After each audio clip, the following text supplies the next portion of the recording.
En lisant les 500 pages des 48 lois du pouvoir de Robert Greene, j'ai pu dégager pour vous 7 lois subtiles que vous pouvez utiliser dans les 7 domaines les plus importants de votre vie pour obtenir plus facilement ce que vous voulez. Auprès 1. de votre chef, 2. de vos collègues de travail, 3. de vos amis, 4. de votre conjointe en couple ou de votre partenaire sexuel potentiel, 5. au niveau même de vos objectifs personnels, 6. auprès de votre ennemi du moment, et 7. au sein même de votre famille. Et oui, je sais, on frôle l'immoralité. En leadership, il vaut mieux être bon que nul. Si vous ne connaissez pas ces 7 lois, elles seront utilisées contre vous à votre insu.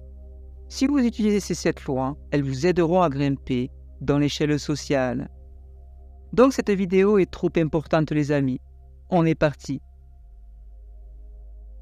Salut les champions et bienvenue dans cette nouvelle vidéo. Vous avez de grands objectifs, mais il n'est pas toujours facile d'obtenir ce que vous désirez à cause d'un manque de leadership. Alors voici comment passer de pigeon à faucon dans les 7 sphères les plus importantes de votre quotidien. Si vous êtes sur cette chaîne, les amis, c'est que vous aussi voulez réussir votre projet de vie. Et pour cela, vous devez savoir comment obtenir ce que vous voulez auprès des autres.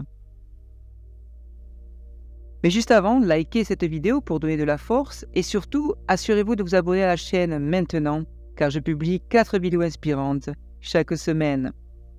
Et si vous aussi voulez réussir votre projet de vie, alors n'oubliez pas de télécharger votre formation offerte juste sous cette vidéo.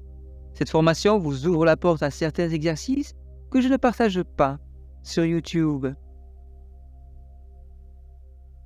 Sans plus attendre, voici les 7 lois du leadership pour obtenir ce que vous voulez dans la vie.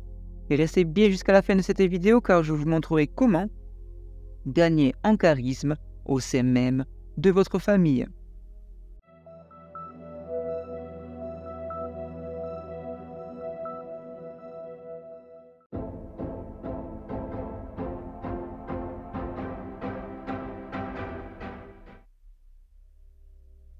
Faites en sorte qu'il n'en sache jamais assez pour se débrouiller seul. Pour gagner votre indépendance, vous devez faire en sorte que l'on ne puisse se passer de vous. Plus on compte sur vous, plus vous êtes libre. Tant que vous serez le garant du bonheur et la prospérité des autres, vous n'aurez rien à craindre. Faites donc en sorte qu'ils n'en sachent jamais assez pour se débrouiller seul. Tel est le sort de ceux qui ne se rendent pas indispensables. Tôt ou tard, se présente un jeune aussi compétent, plus fringant, moins coûteux que soi, moins encombrant en somme, qui vous passe devant. Assurez-vous que vous êtes le seul à faire ce que vous faites, que votre sort et ceux qui vous emploient soient inextricablement liés. Faute de quoi, vous serez mis un jour de côté, sur le banc de touche. Personne de fort ne devient dépendant de qui que ce soit. Si on est ambitieux, il est plus sage de rechercher des maîtres ou des chefs faibles à dominer. On devient leur force, leur intelligence, leur colonne vertébrale. Le vrai pouvoir est là. S'ils se débarrassent de vous, leur indispensable conseiller, tout s'écroule pour eux. Si on ne se rend pas indispensable, on se fait rejeter à la première occasion. Voici les clés du pouvoir que vous allez pouvoir utiliser sur votre terrain. Le pouvoir ultime est celui qui permet d'obtenir des autres ce que l'on désire. Quand on y parvient sans forcer les gens ni les blesser, quand ils accordent volontiers ce que l'on souhaite, on détient un indéniable pouvoir. Le meilleur moyen de parvenir à cette situation est de créer une relation de dépendance.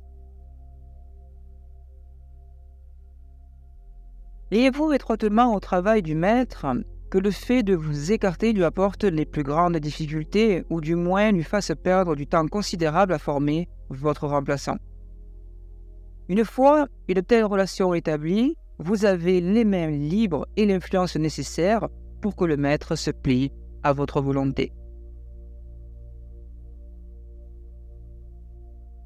N'imitez pas ceux qui croient que la forme ultime de pouvoir est l'indépendance. Le pouvoir implique une relation entre des personnes. On a toujours besoin des autres comme alliés, comme pions, comme ennemis. L'homme totalement indépendant vit dans une cabane au fond des bois. Il a la liberté d'aller et de venir, mais il n'a pas de pouvoir.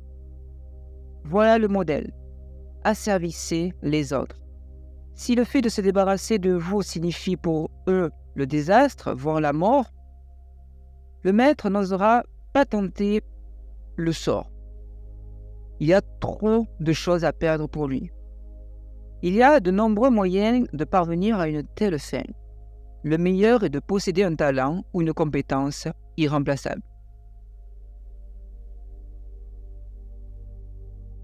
Vous aussi, vous pouvez y arriver. Il n'est pas nécessaire d'avoir le génie de Michel-Ange ou de Louis XIV, il vous suffit d'avoir un talent qui vous distingue de la foule.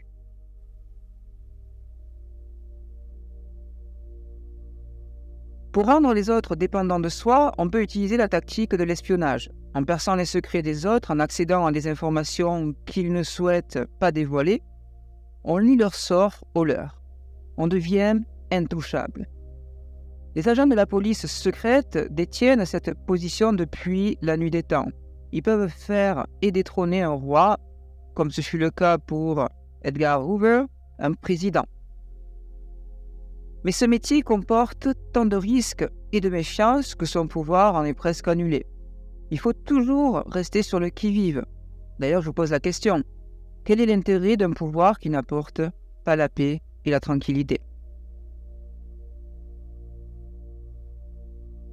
Que nous dit Maman Nuance sur cette loi numéro 11, rendez-vous indispensable?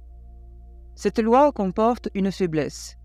Rendre les autres dépendants de vous vous rend dans une certaine mesure dépendant d'eux. Mais essayer de dépasser cela signifie se débarrasser de ceux qui sont au-dessus de vous, c'est-à-dire de rester seul, ne dépendre de personne. Mais une telle indépendance a un prix, l'isolement. L'interdépendance reste la loi, l'indépendance est une exception, rare et souvent fatale.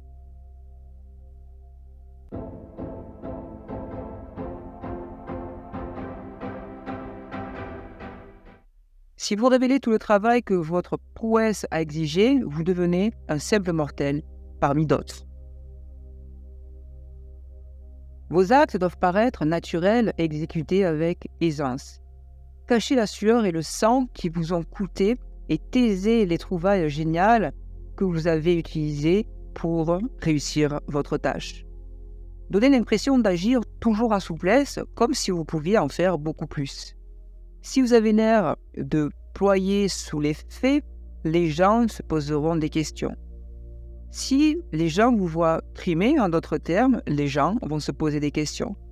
Quant à vos trucs et astuces, gardez-les pour vous aussi. On pourrait les utiliser à votre désavantage.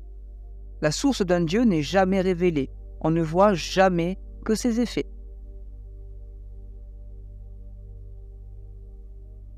Voici les clés du pouvoir que vous allez pouvoir utiliser sur votre terrain pour servir vos propres intérêts. L'un des premiers écrivains européens à exposer ce principe vient d'un milieu un peu moins naturel, celui de la cour de la Renaissance. Dans le livre Le Courtisan, publié en 1528, Balthazar Castiglione décrit les manières hautement sophistiquées et codifiées du parfait courtisan. Et pourtant, explique Castiglione, le courtisan doit se comporter avec ce qu'il appelle la prezza ruta, c'est-à-dire la désinvolture qui fait paraître aisée les tâches les plus difficiles. Il conseille ainsi le courtisan, je cite, « Chacun se persuade que les actions importantes sont accompagnées des plus grandes difficultés. De là vient que, si l'on remarque de la facilité à les faire, on en conçoit de l'admiration. Même si ça nécessite un gros travail de votre part, d'accord, votre grand succès, cachez un petit peu la sueur et le sang qui ont été nécessaires dans le chemin. Vous allez engranger l'admiration des gens autour de vous si vous utilisez cette sorte de désinvolture que nous explique Castiglione.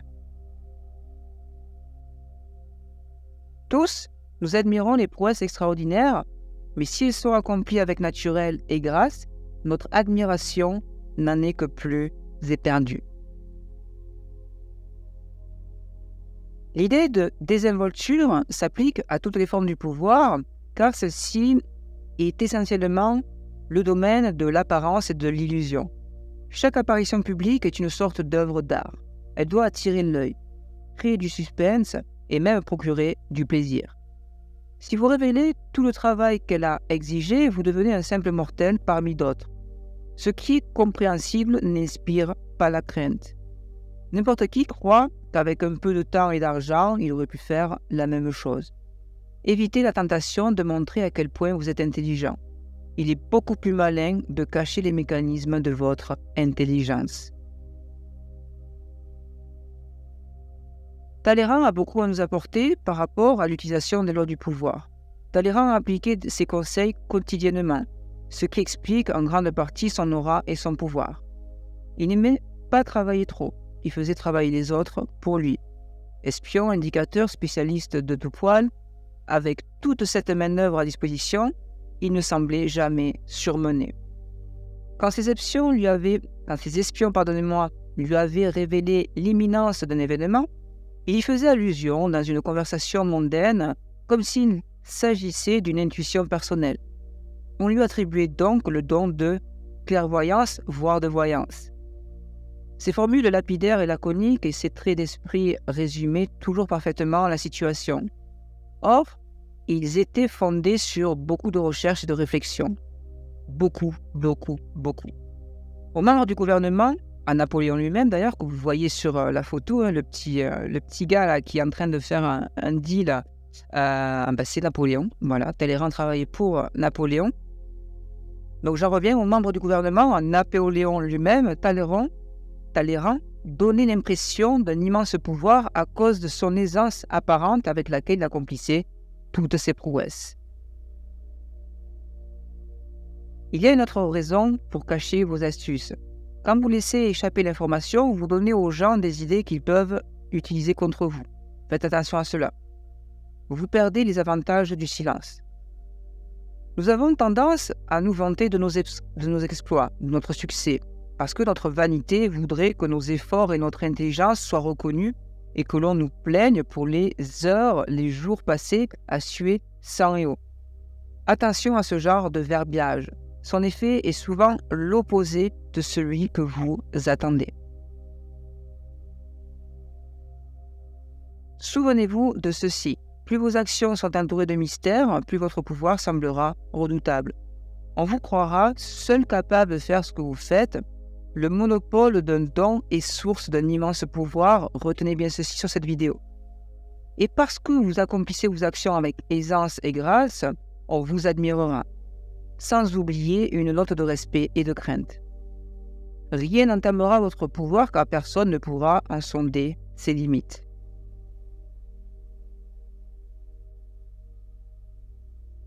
Voici l'image du jour, la course de chevaux. De près, on distingue les muscles tendus, les mains qui tirent sur les rênes, le souffle haletant, mais de loin, vu des tribunes, les chevaux semblent voler.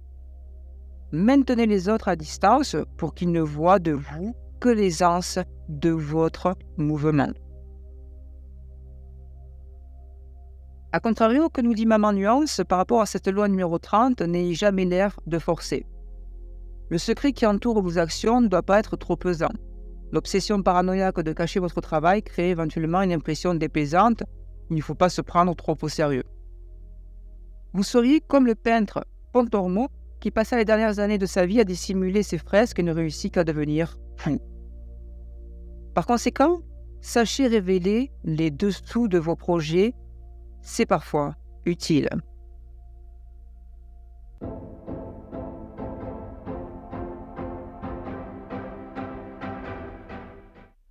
Ne partagez vos idées qu'avec vos amis tolérants. Si vous affichez des opinions à contre-courant, anticonformistes, peu orthodoxes, on pensera que vous vous croyez plus malin que les autres et que vous les prenez de haut. On cherchera par conséquent à vous faire passer l'envie. Mieux vaut se fondre dans la masse. Ne partagez vos idées qu'avec vos amis tolérants et sûrs qu'ils apprécieront votre originalité. Mettez de côté votre sentiment de supériorité. C'est ce qui se passe lorsque quelqu'un adopte des mœurs différentes de celles de sa culture d'origine. Cependant, il y a souvent autre chose en jeu. Celui qui affiche son intégration à une autre culture exprime mépris et dédain pour celle dont il est issu. Il se sert des apparences exotiques pour se distinguer du commun qui suit bêtement les lois et les coutumes locales et fait aussi étalage d'un sentiment de supériorité de façon subtile. Si tel n'était pas le cas, il agirait avec plus de dignité, montrant du respect envers ceux qui ne partagent pas ses vues, par exemple. Son besoin d'afficher la différence, sa différence, le fait souvent détester de ceux qu'il remet en question, indirectement et avec subtilité peut-être, mais non sans agressivité.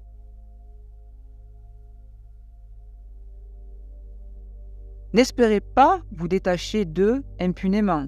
D'une façon ou d'une autre, vous en serez puni, ne serait-ce que par l'exclusion, effectivement, qui va vous isoler et qui va vous donner une position d'une totale impuissance. Mesurez-vous, modérez vos désirs. Si vous manifestez trop d'attirance pour des opinions et des coutumes différentes de celles de vos compatriotes et de la masse, cela peut être interprété comme une démonstration de mépris et vous allez être exclu. Au sein d'une société, il est inévitable que certaines valeurs et coutumes perdent tout lien avec leur motivation de départ et deviennent contraignantes. Et il y en aura toujours pour se rebeller contre cette oppression. Toutefois, il ne sert à rien de clamer ces opinions si elles ne vous valent que souffrance et persécution. Le martyre ne sert à rien. Plutôt vivre dans un monde mal fait et y prospérer en guettant l'occasion d'exprimer ses idées subtilement à ceux qui les comprennent, c'est-à-dire vos amis très proches, très tolérants. Voici les clés du pouvoir que vous allez pouvoir utiliser de votre côté, sur votre terrain, pour nourrir vos ambitions personnelles et dénouer des intrigues et des conflits qui vous tracassent en ce moment sur votre terrain. Tout le monde ment et cache ses émotions. Il est impossible de s'exprimer librement en société. Depuis notre plus jeune âge, nous apprenons la bienséance. Regardez bien ce mot, bienséance. Il faut dire aux gens ce qu'ils veulent entendre et veiller à ne pas les heurter. C'est ce qu'on nous dit depuis tout petit. Cela devient une seconde nature. Il est inutile de remettre en cause ce qui est historiquement, politiquement ou biologiquement correct. On peut penser ce qu'on veut, mais il faut porter un masque. Certains considèrent une telle contrainte comme une intolérable atteinte à la liberté. Ils ressentent le besoin de prouver la supériorité de leurs valeurs et de leurs croyances. Les personnes sages et intelligentes ont vite appris qu'elles pouvaient fort bien afficher des idées. Rien n'empêche d'exprimer ses opinions en privé, avec des amis de confiance, sans risquer l'ostracisme.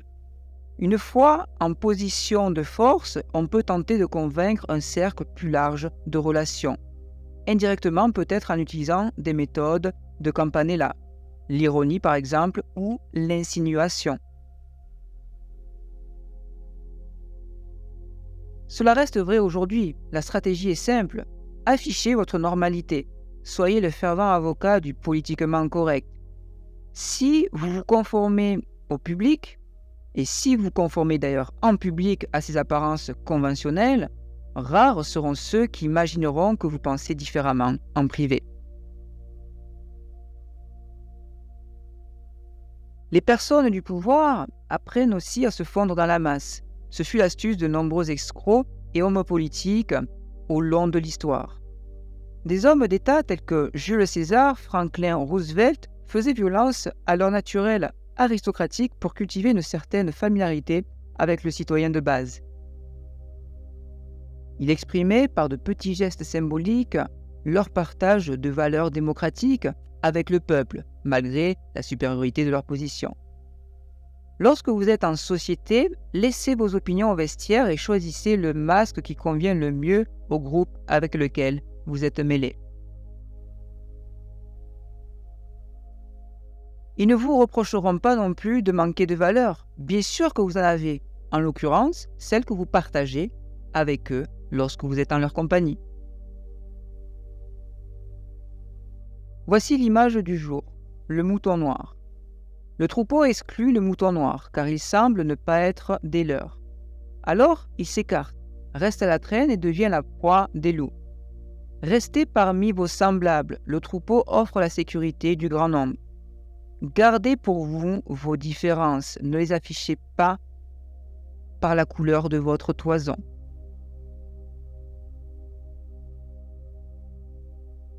A contrario, que nous dit Maman Nuance sur la loi 38, pensez librement, parlez sobrement. Le seul moment où cela vaut la peine de vous démarquer est lorsque vous êtes déjà sorti du lot. Lorsque vous avez atteint une position de pouvoir indiscutable, vous pouvez jouer de votre différence, comme d'un signe de distance entre vous et les autres. En vérité, même lorsqu'on atteint les plus hautes sphères du pouvoir, mieux vaut feindre la banalité, car on peut avoir besoin un jour du soutien populaire. Il y a néanmoins toujours une place pour le fou du roi qui défie les usages et se moque des travers de la société. Oscar Wilde, par exemple, construisit son pouvoir ainsi. Il affichait clairement son dédain de la banalité et lorsqu'il faisait des lectures publiques de ses œuvres, non seulement son public s'attendait à être insulté, mais il en redemandait. À signaler tout de même que ce rôle d'excentrique lui fut fatal. Même s'il avait mieux fini, n'oublions pas qu'il avait un génie hors du commun. C'était un génie hors du commun en la matière. Sans ce don d'amuser et de servir, son ironie n'aurait fait qu'agacer.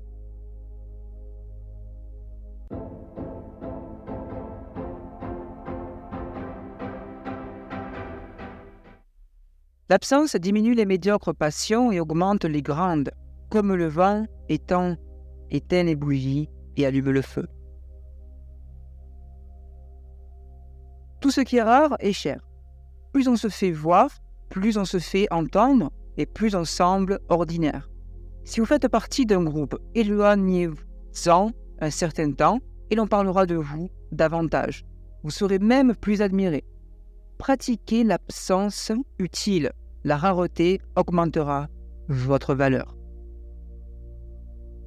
Dans sa quête des joies de la réconciliation, Guillaume de Ballon découvrit sans le savoir la loi dont nous traitons ici.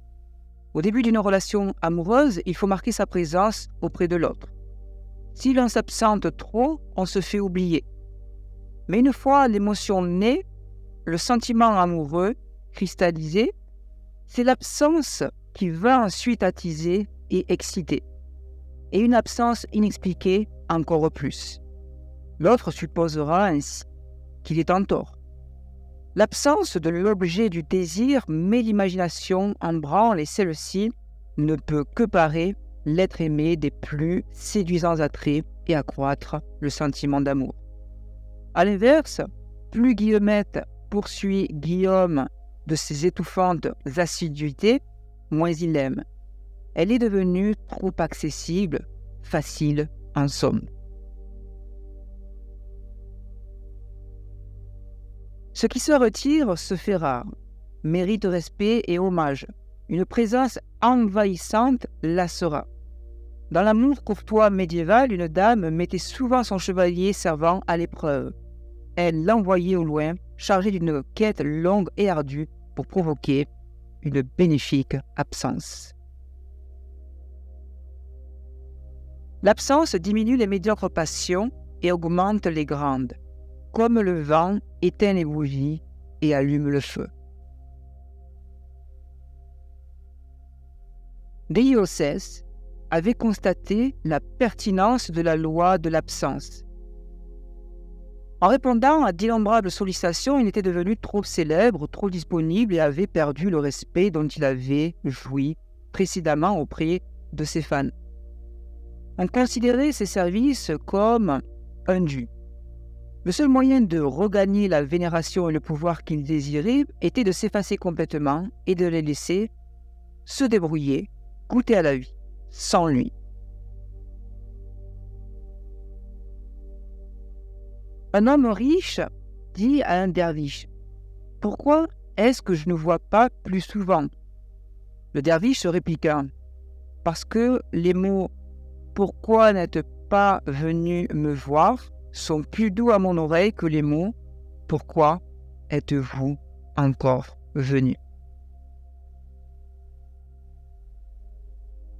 Voici les clés du pouvoir que vous allez pouvoir utiliser sur votre propre terrain pour nourrir vos propres ambitions. Tout le monde subit l'influence de l'absence et de la présence. Une forte présence attire le pouvoir et l'attention. On brille plus intensément que les autres. Mais inévitablement, il arrive un moment donné où une présence envahissante crée l'effet opposé. Plus on est vu et entendu, moins on a de valeur et de pouvoir. On devient donc banal. Peu importe le mal que l'on se donne pour être différent, pour être vu subtilement, sans que l'on sache pourquoi, le respect et le pouvoir s'effritent. Il faut donc apprendre à se retirer au bon moment, avant que les autres ne vous poussent inconsciemment dehors. C'est un jeu de cache-cache. La pertinence de cette loi peut être aisément vérifiée quand il s'agit d'amour et de séduction. Passé les premières étapes d'une relation amoureuse, l'absence de l'être cher stimule l'imagination de l'autre être cher et forme une sorte d'aura autour de la personne qui est absente. Mais cette aura s'évanouit quand on le connaît trop. L'imagination n'a plus de place.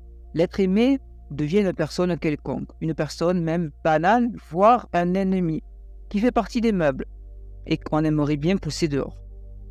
C'est pourquoi Ninon de L'Enclos, spécialiste dans la séduction au XVIIe siècle, conseillait aux amoureux de s'éloigner régulièrement l'un de l'autre.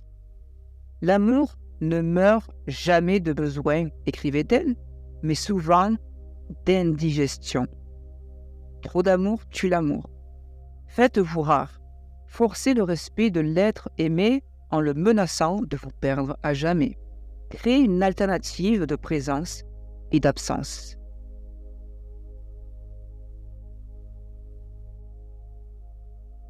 Une fois mort, on vous regardera finalement soudain avec d'autres yeux. Mort entre guillemets.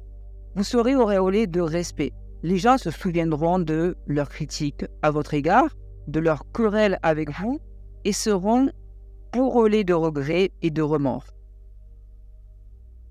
Ils auront la nostalgie de votre présence à jamais perdue. N'attendez donc pas d'être trépassé. En vous effaçant quelque temps, vous créerez une sorte de mort avant l'heure, et à votre retour, ce sera comme si vous reveniez de l'autre monde, tel un sphinx qui renaît, une sorte de résurrection qui soulagera tout le monde. C'est ainsi que Diocèse est devenu roi. Aujourd'hui, dans un monde monopolisé par l'image, le jeu de l'absence est encore plus puissant. On sait rarement quand se retirer de la scène aujourd'hui. Sachez vous effacer par choix. Le soleil, c'est son absence qui le fait apprécier. Plus il y a de journées pluvieuses, plus on cherche le soleil. Mais quand vient la canicule, le soleil devient l'ennemi. Apprenez à vous faire désirer au point que l'on exige votre retour. Rapportez cette loi à la rareté de vos talents. Ce que vous avez à offrir au monde doit paraître précieux et difficile à trouver. Sa valeur en sera immédiatement décuplée. Il arrive toujours un moment où ceux qui sont au pouvoir deviennent indésirables. On se lasse d'eux, on ne les respecte plus. Ils cessent d'être vus comme différents du commun, des hommes et des mortels.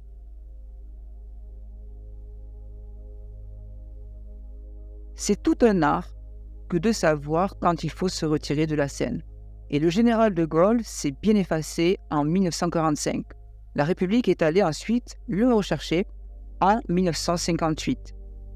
Si l'on se retire au bon moment, on retrouve le respect qu'on avait perdu tout en conservant une part de son pouvoir. Si vous vous montrez trop disponible, l'aura du pouvoir que vous avez créé s'évanouit. Rendez-vous moins accessible et votre présence ne sera valorisée d'autant. Important, ça marche beaucoup, ça marche très bien dans notre monde 2.0. Sur les réseaux sociaux, on peut appliquer cette loi facilement. Par exemple, rendez-vous moins accessible et votre présence, notamment votre présence offline, donc dans la vraie vie, en sera valorisée d'autant.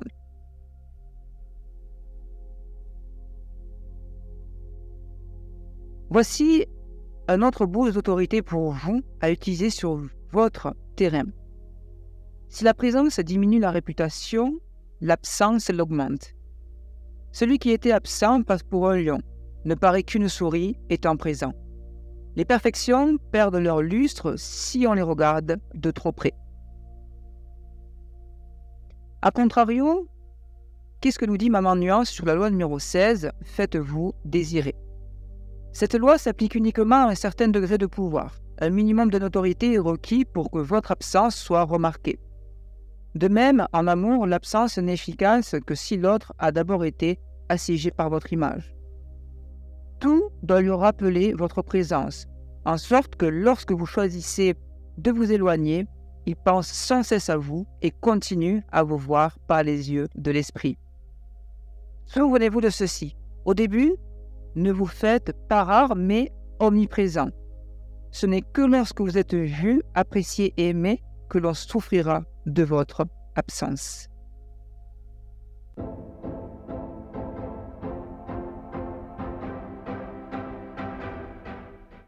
Fixez-vous un but et lorsque vous l'aurez atteint, arrêtez-vous.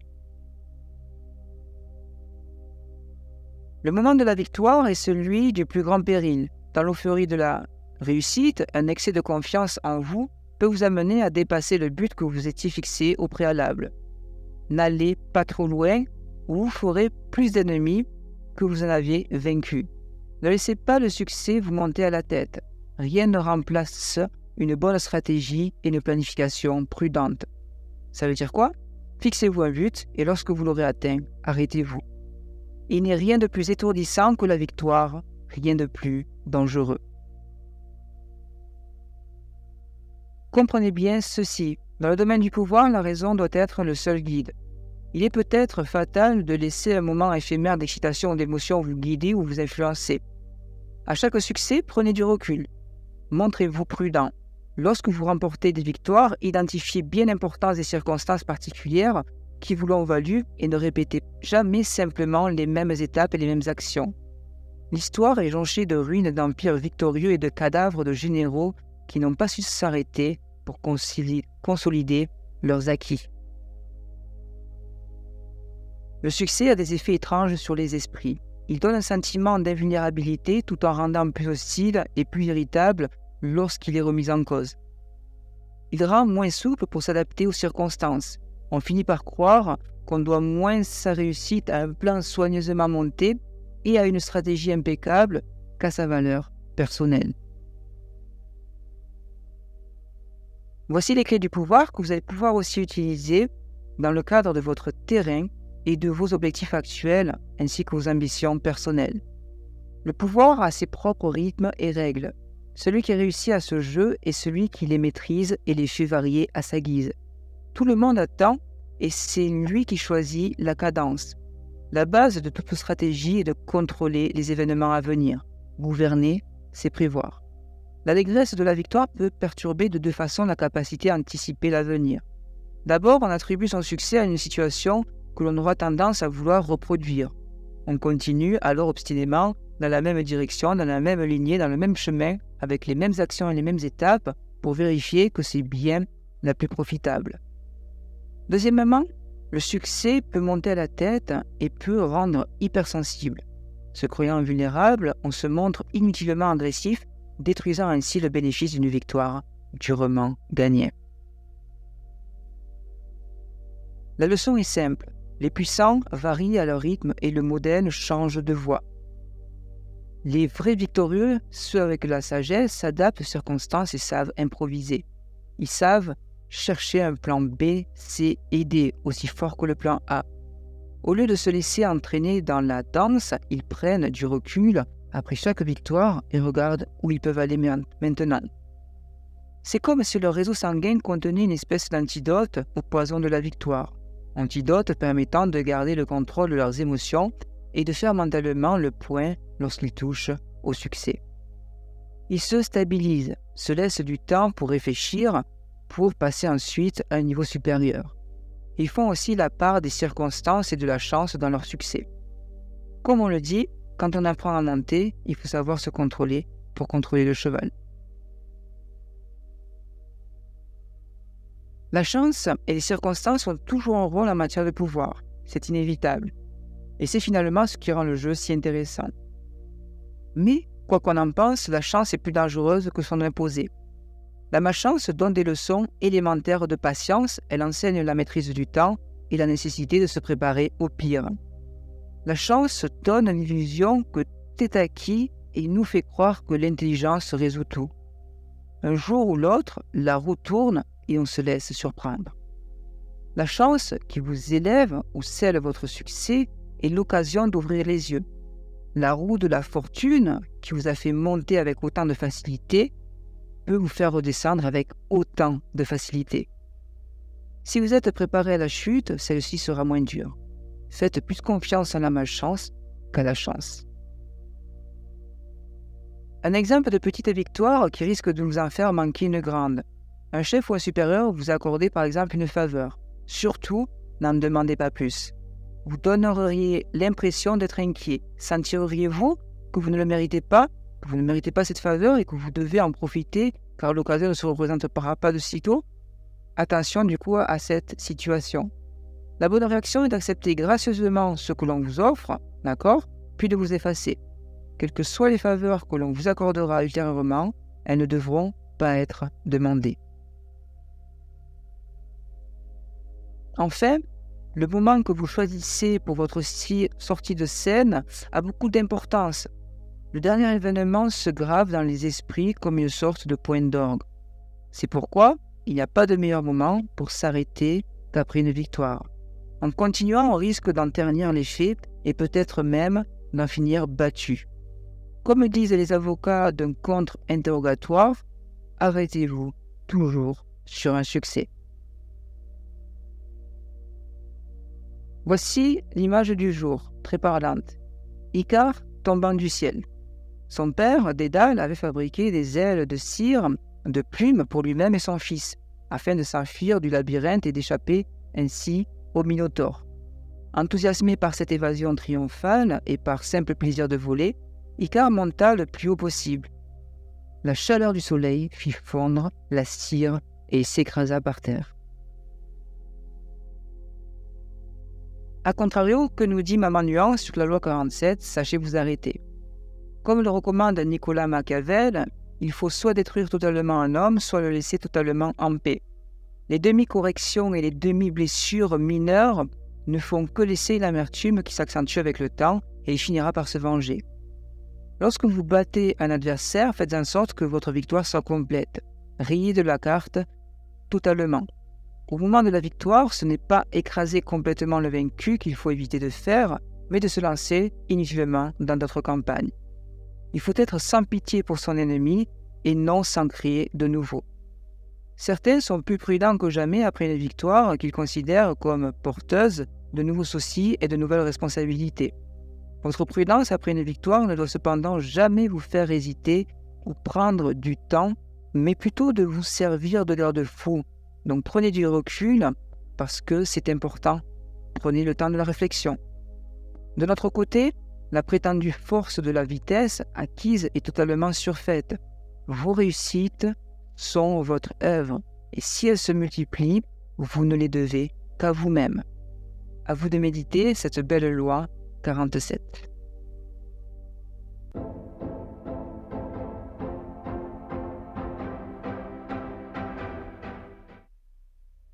Il ne faut jamais partir du principe que celui avec qui on traite est plus faible et moins important que soi.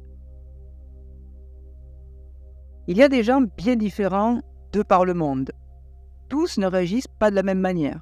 Certains, lorsqu'ils sont trompés ou manipulés, passent le reste de leur vie à chercher une occasion de vengeance. Ce sont des loups déguisés en agneaux. Choisissez soigneusement vos victimes et vos adversaires. Ne malmenez pas n'importe qui. Adversaires, pigeons et victimes. Voici la typologie préliminaire que nous allons étudier ensemble dans le cadre de cette loi et cette nuance du pouvoir.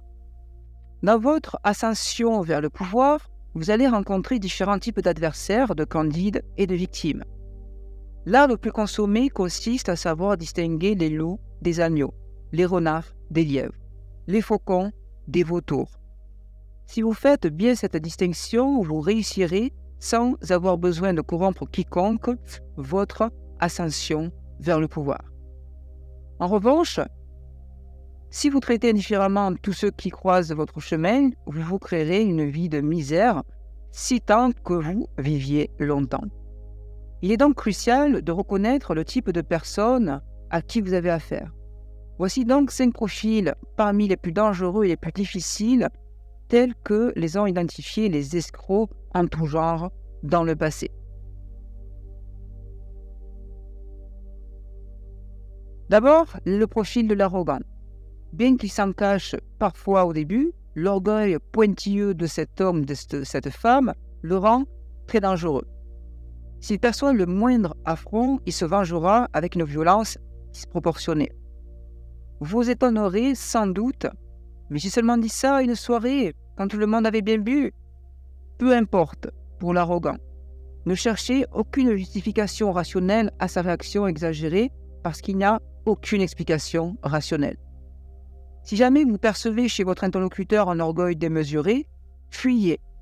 Quoi que vous attendiez, le jeu n'en vaut pas la chandelle. Le deuxième profil est le profil de l'hésitant chronique. Peut-être que vous en avez déjà croisé sur votre chemin. Ce profil se rapproche de celui de l'arrogant, mais il est moins violent et plus difficile à démasquer. Sa vanité est sourcilleuse. Il n'a aucune confiance en lui et s'il se sent trompé ou critiqué, il ruminera longuement sa rancœur avant de passer à l'attaque à coups de piqûres d'épingle. Si vous vous rendez compte que vous avez blessé ou trompé une personne de ce type, disparaissez longtemps. Ne restez pas à proximité, il vous rongerait à mort. Le soupçonneux. Voici une variante des 2 types que nous avons vus précédemment. Et on vous donne un exemple historique, Joseph Staline. Il voit chez les autres ce qu'il veut voir, habituellement le pire et imagine que tout le monde lui en veut. Le soupçonneux est parfois le plus dangereux des 3. Profondément déstabilisé, il est facile à tromper, comme il était constamment Staline. Jouez de sa suspicion et retournez-le contre les autres. Mais si vous devenez la cible d'un soupçonneux, prenez garde. Voici le type du serpent à mémoire d'éléphant. Lorsqu'il est blessé ou berné, cet homme ou cette femme ne manifeste pas sa colère. Il calcule et attend. Puis, à la première occasion, il prendra sa revanche avec un remarquable sang-froid. Ce profil se reconnaît à son attitude calculatrice et perspicace dans les différentes circonstances de sa vie. Il est habituellement froid et impénétrable. Redoublez donc d'attention vis-à-vis de ce serpent. Si vous le blessez d'une façon ou d'une autre, écrasez-le complètement ou gardez vos distances. Ensuite, il y a la brute, candide et bête. Quand on a la chance de tomber sur une victime aussi tentante, cela met l'eau à la bouche. Mais ce personnage est beaucoup plus difficile à tromper qu'on ne l'imagine. Pour tomber dans un piège, il faut un minimum d'intelligence. La brute ne mord pas à l'hameçon parce qu'elle ne l'identifie pas. C'est simplement une question de QI. Avec ce genre de personne, vous ne courez pas le risque de subir sa vengeance, mais simplement de perdre votre temps, votre énergie, vos ressources et peut-être même votre santé mentale. Tâtez juste le terrain. Lancez une plaisanterie, une histoire. Si l'autre réagit au premier degré, vous êtes fixé. Si vous décidez de poursuivre, dans ce cas, c'est à vos risques et périls. Avec un soldat, il faut sortir l'épée. Inutile de réciter des poèmes à qui n'est pas poète. Il ne faut jamais partir du principe que celui avec qui on traite est plus faible et moins important que soi. Certains hommes sont lents à se vexer. On peut se méprendre de l'épaisseur de leur cuir et on les malmène sans prendre de gants. Mais si l'on porte atteinte à leur honneur, ils se dresseront avec une violence soudaine qui paraît hors de proportion avec leur patience initiale. Mieux vaut pousser quelqu'un avec courtoisie et respect, même si sa requête paraît arrogante et son offre ridicule. Ne soyez pas blessant si vous ne savez pas encore à qui vous avez affaire. Un individu excessivement peu sûr de lui présente un réel danger. Prenez garde. Avant de gruger quelqu'un, étudiez votre cible. Certains sont tellement susceptibles qu'ils ne tolèrent pas la moindre offense. Pour jauger le degré de tolérance de votre éventuel pigeon, soumettez-le à un test. Par exemple, une innocente plaisanterie à ses dépens. S'il est sûr de lui, il rira. Sinon, il bondira comme une hyène sur sa proie. Dans ce dernier cas, trouvez une autre victime. Passez votre chemin. On n'est jamais sûr de bien connaître la personne avec laquelle on traite. Un homme sans importance avec de petits moyens peut devenir une personne de pouvoir avec du danger pour vous. On oublie beaucoup de choses dans la vie, mais on oublie rarement une insulte. On n'a rien à gagner à insulter gratuitement. Résistez la tentation d'offenser, même un faible. La satisfaction est maigre comparée au danger que vous courez s'il devient un jour puissant. Voici les clés du pouvoir que vous allez pouvoir utiliser sur votre terrain pour nourrir vos objectifs et vos ambitions personnelles. La capacité de juger une personne, de savoir à qui on a affaire, est un talent indispensable à celui qui veut acquérir et conserver son pouvoir. Sans cela, il est aveugle. Non seulement il risque d'offenser son interlocuteur, qui pourrait alors se retourner contre lui, mais il choisit mal ses cibles. Il pense flatter alors qu'il insulte. Avant d'entreprendre une action, prenez la mesure de votre cible ou de votre adversaire potentiel, faute de quoi vous perdrez votre temps et commettrez des erreurs. Étudiez ses faiblesses, son talent d'Achille, ses susceptibilités. Apprenez à le connaître avant de décider de l'aborder. 2 petits conseils avant de terminer cette nuance du pouvoir. D'abord, pour mesurer et juger l'adversaire, ne vous fiez jamais à votre instinct. Un indicateur aussi peu fiable ouvre la porte à toutes les catastrophes. Rien ne remplace les informations concrètes. Observez-le aussi longtemps que possible, ce sera payant sur le long terme. Deuxièmement, ne vous fiez jamais aux apparences. Un serpent peut se camoufler sous des dehors de gentillesse. Ne faites jamais confiance à la version qu'une personne donne d'elle-même. Elle ne compte pour rien. Voici l'image du jour, le chasseur. Le chasseur. Il n'utilise pas le même piège pour un loup et pour un renard. Il connaît parfaitement sa proie, ses habitudes et ses tanières et il chasse en conséquence. Voici un autre boost d'autorité pour vous. Soyez persuadés qu'il n'y a point d'homme, quelles que soient leurs conditions et leurs mérites, qui ne puisse, en certains temps et en certaines choses, vous être de quelque utilité. Ce qui n'arrivera jamais si vous les avez blessés. On oublie souvent les injures, mais le mépris ne se pardonne pas. Que nous dit Maman Nuance sur cette loi 19 « Ne marchez pas sur les pieds de n'importe qui ». Eh bien, tout simplement, il n'y a pas d'exception à cette loi.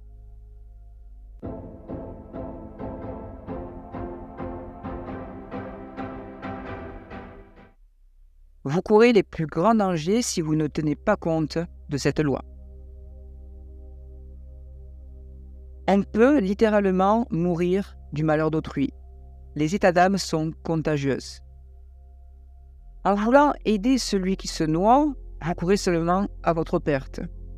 Les malchanceux attirent l'adversité sur eux-mêmes et aussi peut-être sur vous. Préférez donc la compagnie de ceux à qui tout réussit. Une fois que l'amant s'est identifié au problème émotionnel de la jeune dame, c'est trop tard, il était perdu, lui-même emporté dans des querelles et des sentiments émotionnels destructeurs. Voici les clés du pouvoir que vous allez pouvoir directement appliquer sur votre terrain pour nourrir vos ambitions personnelles. Ceux parmi nous qui sont malchanceux à la suite d'un concours de circonstances sur lequel ils n'ont aucun contrôle méritent tout notre soutien et toute notre attention, voire notre compassion et sympathie. Ils le méritent. Mais ensuite, il y a les autres. Ceux qui ne sont pas nés de la malchance ou le malheur, mais qui les attirent par leur destructivité et leur effet déstabilisant sur autrui. Ce serait bien si nous pouvions les relever et changer leur schéma de pensée, mais le plus souvent, ce sont eux qui finissent par nous infiltrer et nous contaminer. La raison en est simple. Les êtres humains sont extrêmement sensibles aux humeurs, aux émotions et même aux manières de penser de ceux qui les côtoient. Donc, faire attention à notre entourage, aux gens que l'on côtoie, est une des clés de pouvoir. Ceux qui sont incurablement malheureux et instables ont un pouvoir contagieux particulièrement fort parce que leur personnalité et leurs émotions sont très intenses. Ils sont à fleur de peau. Ils se présentent très souvent comme des victimes et il est difficile, en tout cas au début, de comprendre qu'ils sont eux-mêmes à l'origine de leur malheur. Avant que vous ne soyez aperçus de la véritable nature de leurs problèmes, vous êtes déjà contaminé. Comprenez bien ceci dans le cadre de votre recherche du pouvoir, d'influence ou dans le cadre de vos objectifs personnels. Dans le jeu du pouvoir et votre quête, ceux avec qui vous vous associez ont une importance cruciale. Le risque que vous courez en vous associant à des agents infectieux est que vous perdrez une énergie et un temps précieux à essayer de vous en libérer. Par une sorte d'amalgame, vous en pâtirez aussi aux yeux des autres. Ne sous-estimez jamais les dangers de la contagion. Il y a plusieurs sortes d'agents infectieux dont il faut se méfier, mais l'un des plus insidieux est l'insatisfait chronique. Cassius, par exemple, qui conspira contre César, était chroniquement rongé par l'envie. Il ne pouvait tout simplement pas supporter la présence de quelqu'un de plus grand et de talentueux que lui. C'est probablement parce que César avait perçu chez lui cette constante aigreur qu'il lui préféra Brutus pour le porter au poste de préteur urbain. Cassius rumina sa rancune et sa haine pour César, et cette haine et cette rancune deviennent même pathologiques. Brutus lui-même, fervent républicain, n'aimait pas trop la dictature mise en place par le gouvernement de César. S'il avait eu la patience d'attendre la mort de César, il serait parvenu au pouvoir et aurait pu pallier au désastre causé par le gouvernement du dictateur. Mais un événement apparut, et c'est là que notre loi apparaît. Cassius lui communiqua sa rancœur, lui ressassant chaque jour les mauvaises actions de César. Il finit par convaincre donc Brutus de faire partie de la conjuration. C'était le début d'une grande tragédie. La question qu'on se pose, c'est combien de malheurs auraient pu donc être évités si Brutus avait appris à craindre cette nuance du pouvoir, le pouvoir de la contagion.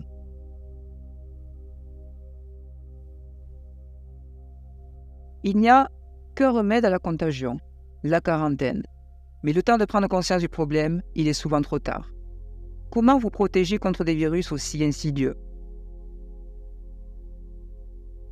Voici l'image du jour, un virus. Le virus est invisible. Il s'infiltre sans prévenir et se diffuse en silence. Le temps d'en prendre conscience, il est déjà probablement installé en vous. Petite pointe positive sur cette vidéo, parce qu'il y a toujours une lueur d'espoir en matière de pouvoir, on va parler de la contagion positive. Il existe en effet une contagion positive, plus aisée peut-être à comprendre. Qu'est-ce qu'elle nous dit ? Certains attirent le bonheur par leur gaieté, leur entrain et leur intelligence. C'est un plaisir de les côtoyer et de les fréquenter. Associez-vous à eux pour partager la prospérité qu'ils attirent. Si par exemple, vous êtes avare par nature, ce défaut vous limitera toujours. Seules les âmes généreuses connaissent la grandeur. Par conséquent, votre stratégie terrestre sera de vous associer à des personnes généreuses et par contagion, ce qui est étriqué en vous se relâchera. Si vous êtes de nature sombre, côtoyez des gens gais, happy. Si vous êtes enclin à la solitude, forcez-vous à fréquenter des individus sociables.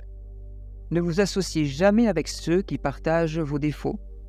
ceux-ci se renforceraient mutuellement et vous ne feriez aucun progrès. Fondez vos relations uniquement sur les affinités positives. Que cette loi soit pour vous une règle de vie et elle vous profitera mieux que toutes les thérapies du monde.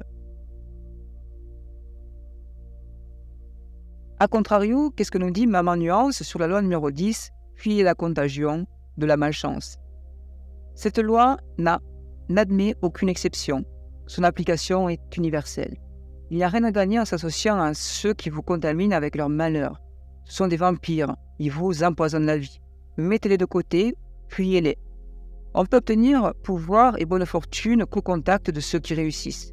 Vous courez les plus grands dangers si vous ne tenez pas compte de cette loi. Merci d'avoir suivi la vidéo jusqu'au bout. Dites-moi en commentaire si devenir un leader est moral en soi et si finalement on ne doit pas tous rester au même niveau dans la vie personnelle et professionnelle. Si vous avez aimé cette vidéo, merci de liker et commenter pour m'aider à faire connaître C'est pas de réussir. Et surtout, assurez-vous de vous abonner maintenant, car je publie 4 vidéos inspirantes par semaine. En fait, si vous aussi voulez réussir votre projet de vie, alors n'oubliez pas de télécharger votre formation offerte, juste sous cette vidéo. Cette formation vous ouvre la porte à certaines stratégies que je ne partage pas sur YouTube. On se retrouve très vite pour une nouvelle pépite. Et d'ici là, n'oubliez pas ceci, on avance ensemble. Merci.